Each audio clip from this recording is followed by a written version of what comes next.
오늘 말씀의 배경은 포로가 된 이스라엘 백성들의 금식에 대한 것으로 이야기가 나옵니다. 다리오 왕 제4년 9월이라고 말합니다. 베델 사람들이 제사장과 선지자들에게 대표를 보내어서 하나를 묻습니다. 무엇이냐면 당시까지 이제 지켜오던 5월의 금식을 계속 시행해야 되는지 말아야 되는지에 대해서 묻고 있는 것입니다. 5월이 되면 이스라엘 백성들이 특별히 금식을 하였는데 그 이유는 그렇습니다. 예루살렘 성전이 바벨론 군대에 의해서 BC 586년경에 파괴가 됩니다. 예루살렘 성전 참 귀하게 여겼고 참 소중하게 생명같이 여겼었던 성전 아닙니까?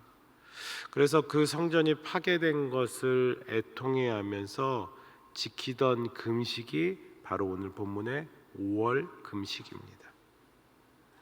이 이스라엘 백성 선민들은 예루살렘 성전이 파괴된 후에 바벨론 포로 생활을 하게 됩니다. 이 5월 금식을 계속 그 포로 시기에도 지켜왔습니다. 뿐만 아니라 포로 귀환 후에도 계속 지켜왔습니다. 그리고 이제 성전이 재건이 된 것입니다. 예루살렘 성전이 파괴된 것에 대해서 애통해하며 금식해 왔는데 이제 성전이 재건이 되고 있는 상황입니다. 성전이 재건 공사가 시작되어져서 성전의 골격이 거의 다 세워진 그런 상황입니다. 그래서 이제 그들 마음 가운데 이 금식을, 오래된 이 금식을 과연 행해야 되는지 말아야 되는지 제사장들과 선지자들에게 질문을 하는 것입니다. 바벨론으로 포로로 사로잡혀간 후 그곳에서 예루살렘 성과 성전의 파괴를 애통해하며 이 5월 금식을 행했습니다. 하나의 종교적 관습이 되어서 포로 귀환 후에도 계속해서 지켜져 왔습니다. 성전 재건 공사가 이제 재개되어 절반 정도의 진척을 이루고 있습니다. 이미 포로 귀환이 이루어졌고 약 20년간 정도가 지났는데도 불구하고 성전 공사가 순조롭게 이제 진행되고 있는 그런 상황. 굳이 성전 파괴에 대한 그 애도 금식을 지속해야 되는 것인가에 대한 의문을 선민 이스라엘 백성들이 갖고 있는 것입니다. 이에 대해서 제사장들과 선지자들에게 질문하는 것입니다. 과연 이 금식 이제 다 성전이 지어지는데 이거 꼭 해야 되는 것입니까? 물론 이 질문에는 굉장히 합리적인 생각이 있습니다. 무엇이냐면 예루살렘 성전이 파괴된 지 이제 거의 100년이라는 시간이 지났고 100여 년 동안 많은 어려움과 많은 시기가 되어 있었지만 이제는 성전이 재건이 된다. 굉장히 합리적이고 이성적인 생각입니다. 이해할 만합니다. 여러분, 그러나 우리가 생각해 보는 것은 금식이란 무엇입니까? 금식이란 일단 방법이 이렇습니다. 삶에 절대적으로 필요한 음식, 양식을 일정 기간 금함으로써 자신을 부정하는 것으로, 아마도 신앙의 행위 중에 가장 어려운 것이 아닌가 생각이 듭니다. 그래서 금식은 하나님 앞에서 자신의 죄를 회개하거나 어떤 문제에 대해서 완전히 내어놓음을 고백하고 자기를 부인하고 하나님의 뜻 아래서 겸손하게 살겠다라는 동기 가운데 합니다. 그런데 이 이스라엘 백성 선민들의 그 금식의 동기가 무엇이라고 말합니까?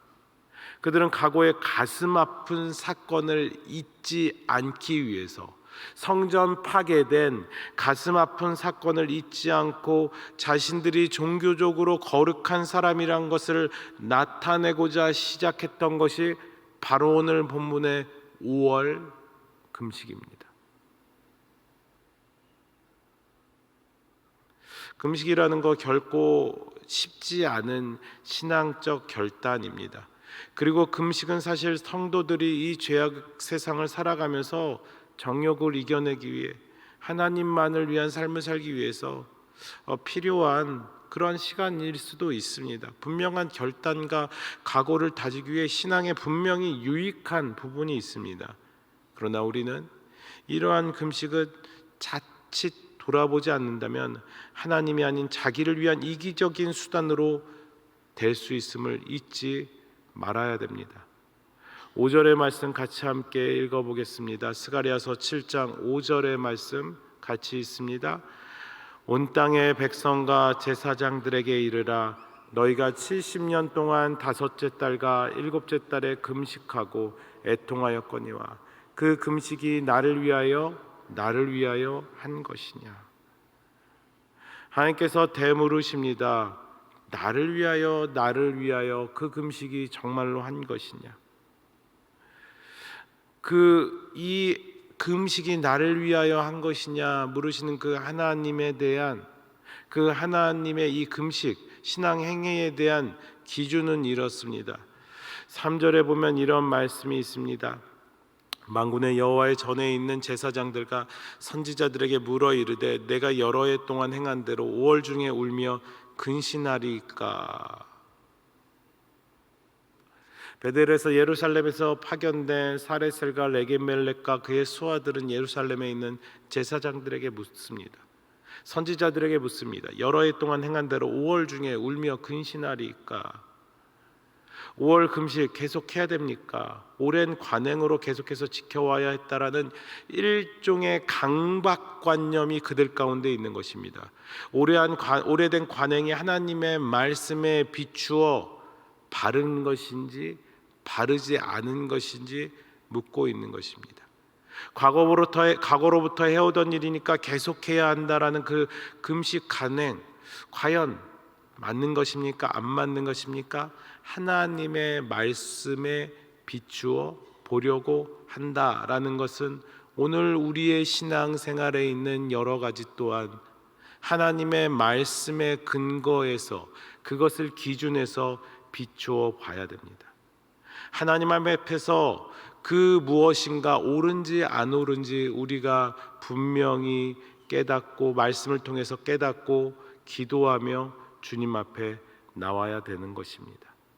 여러분, 오늘날에도 우리들에 대한 우리들이 하는 신앙의 행위에 대해서 아무런 검증 없이 하는 잘못된 신앙의 태도가 있을 수도 있을 것입니다.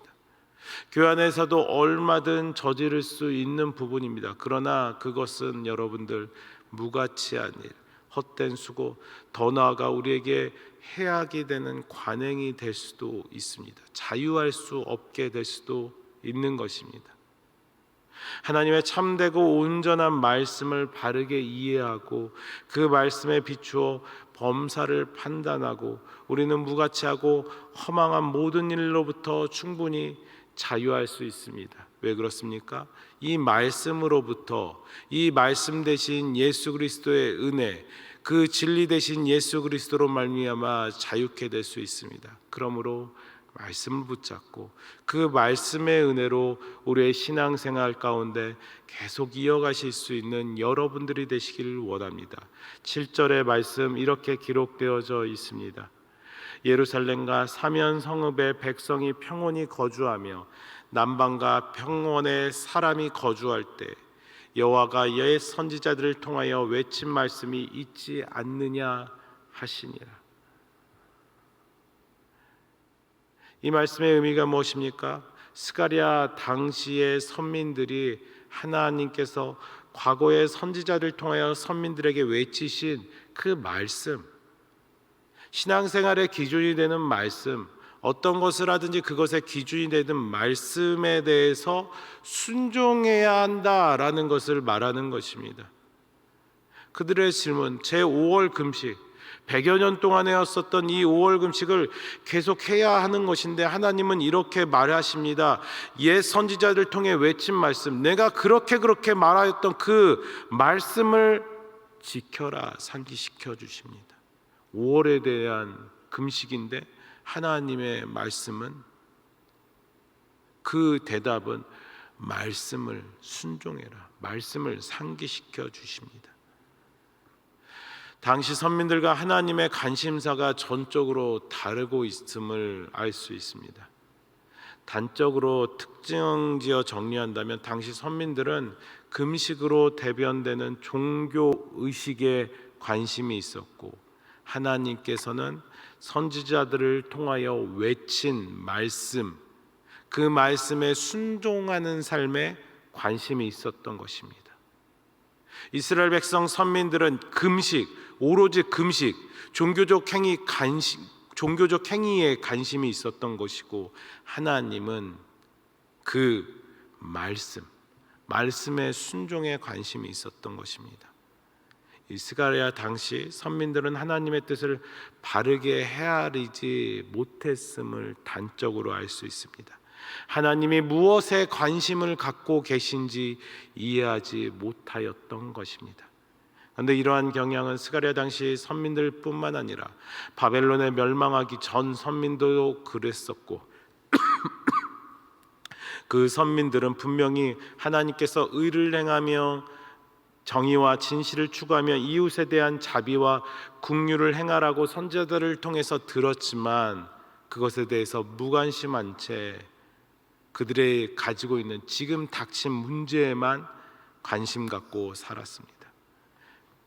실제 모든 신앙의 문제, 그리고 삶의 문제가 제사와 절기, 내가 하는 어떤 행위들에서 해결될 것이다 생각한 것입니다.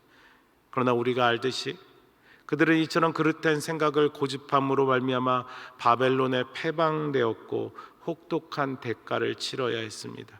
본문에서 하나님께서 이를 상기시키면서 스가랴 당시, 이전의 바벨론뿐만 아니라 스가랴 당시 선민들이 과거 패망한 조상들의 전철을 밟지 않고 하나님께서 진정 원하시는 그 바른 길로 가게 하기를 원하시는 것입니다. 하나님께서 옛 선지자들 통하여서 외치신 것, 그것에 대해서 9절과 10절 가운데 다시 한번 말씀하십니다. 만군의 여호와가 이같이 말하여 이르시기를, 너희는 진실한 재판을 행하며 서로 인애와 긍휼을 베풀며 가부와 고아와 나그네와 궁핍한 자를 압제하지 말며 서로 해하려고 마음에 도모하지 말라 하였으나, 이 말씀을 한마디로 요약하면 이렇습니다. 의와 자비를 행하라. 의와 자비를 행하라. 그 앞에 말을 하나 붙이면 그렇습니다. 너네들이 원하는 금식보다 의와 자비를 행하라. 여러분, 하나님의 관심과 요구는 우리의 믿음의 푯대로 삼고 순종해야 할 예수 그리스도의 가르침 속에 그대로 신약에는 재현되고 있습니다. 예수님께서는 공생애를 사시면서 의와 자비를 행하셨습니다. 형식적인 신앙, 종교 의식에만 얽매여 사는 서기관과 그 바리새인들의 그릇됨을 질책하시면서 화 있을진저 외식하는 서기관들과 바리새인들이여, 너희가 박하와 회양과 근처의 11조는 들이되 율법에 더 중한 바 정의와 긍휼의 믿음은 버렸도다라고 예수님 말씀하셨습니다. 하나님은 과거나 현재나 동일하시며 앞으로도 그러하실 것입니다. 믿으시죠? 동일하신 신실하신 하나님이십니다. 이는 그의 요구와 관심 또한 동일함을 우리는 바로 말씀을 통해서 깨달아야 됩니다. 하나님의 관심은 오늘 우리의 말씀에 대한 순종, 그 말씀에 집중하며 그 말씀을 사랑하며 그 말씀을 따라서 순종하는 것입니다. 하나님은 오늘 우리에게도 예배, 헌금, 절기, 준수 등의 종교적 의식보다 하나님의 말씀에 순종하며 정의와 긍휼을 행하고 신뢰를 지키는 것을 요구하시며 그의 관심을 두고 있음을 깨달아야 합니다.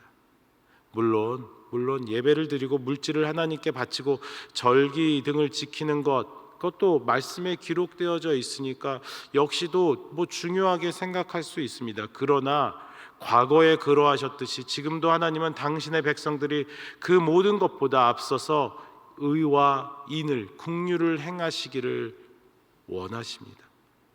믿음으로 그 삶에 드러내시기를 원하십니다. 우리는 이런 하나님의 뜻을 헤아리면서 우리의 관심이 행위 무엇을 하는 것이 아니라 하나님의 관심, 그 말씀에 대한 순종함으로 나아가시기는 우리 해림의 모든 성도님들이 되시길 주의 이름으로 축복합니다.